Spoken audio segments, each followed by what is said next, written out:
Կենտրոնում շնչելը կարող է մեծ վնաս հասցնել առողջությանը։ Աղտոտված օդ անվանակարգում Երևանը ռեկորդակիր է, ասում են քաղաքացիները։ Ես ավելի լավ չասեմ ասեմ, որտեղ ահավոր է։ Ես Մարաշում եմ ապրում։ Մեր քաղաքը Մշուշի մեջ է, այդքան կեղտոտ է։ Շատ վատ է։ Մեքենայի մեջ էլ զգացում։ Չնայած մարդկանց կարծիքներին, քաղաքագլուխը հայտարարում է, թե մայրաքաղաքում օդի աղտոտվածությունը նոր խնդիր չէ, այն տարիներով մեզ հետ է եղել, եւ կիսագրագետ են նրանք, ովքեր Երևանի աղտոտված օդի վերաբերյալ աղմուկ են բարձրացնում։ Երևանի քաղաքապետարանը այս պահի դրությամբ, այս մասով երևի թե ինֆորմացիայի տեսանկյունից ամենամեծ ծավալի ինֆորմացիան է, որ հավաքագրում է։ Եվ այս ինֆորմացիայով մենք պետք է կիսվենք մարդկանց հետ, որ կներեք այդ կիսագրագետ մտքերը քիչ չեն։ Դե մեր ղեկավարները ասում են, ասելը ուրիշ է, բայց իրականում լրիվ ուրիշ է, չէ՞։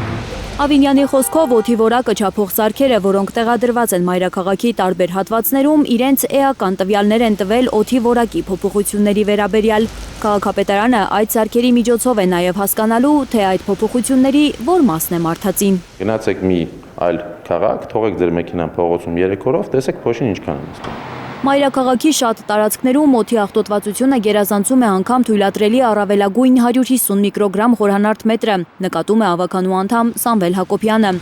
Օդը մաքուր չէ քաղաքում օրեցօր ավելացող մեքենաների չդադարող ու անկանոն շինարարությունների պատճառով։ Եթե իրանք ուզում են ասեն, որ սա միայն բնության պատճառով է, այդ դեպքում Երևանի օդը պետք է աղտոտված լինի միայն այս սեզոնին։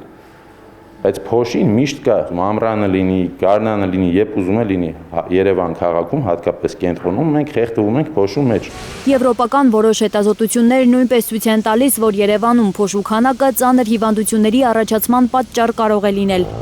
Հակոբյանի խոսքով քաղաքապետարանը պետք է քայլեր ձեռնարկի քաղաքը փոշուց մաքրելու համար, սակայն ոչինչ չի անում։ Ես համոզված եմ, որ պատշաճ վարչարություն չի կատարվում, ես համոզված եմ, որ կարելի է ավելի խիստ եւ կոնկրետ աշխատել, ես համոզված եմ, որ կա խտրական վերաբերմունք եւ ես համոզված եմ, որ խտրական վերաբերմունքի գլխավոր պատճառը կոռուպցիան է։ Շինարարություն են անում ամբողջովին փոշի ու աղբա։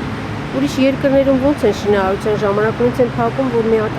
փոշի չի դուրս գալու։ Այս անձրևը քփեր գիտե չէ շատ վատ է։ Շատ աղտոտ է, ահա որ շատ աղտոտ է օդը։ Վատ, շատ վատ, սարսափելի, այս բառերով են նկարագրում քաղաքացիները այն օդը, որը ամեն օր շնչում են մայրաքաղաքում։ Կեղտոտ է, ընդհանրապես մեր քաղաքի շատ կեղտոտ է։ Հիմա ավելի կեղտոտ է։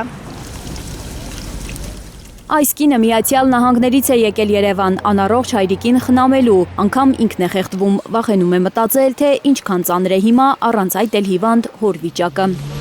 Աննա Գյուլնազարյան, Միլենա Պողոսյան, Հարություն Մաթևոսյան, Հայլուրի համար։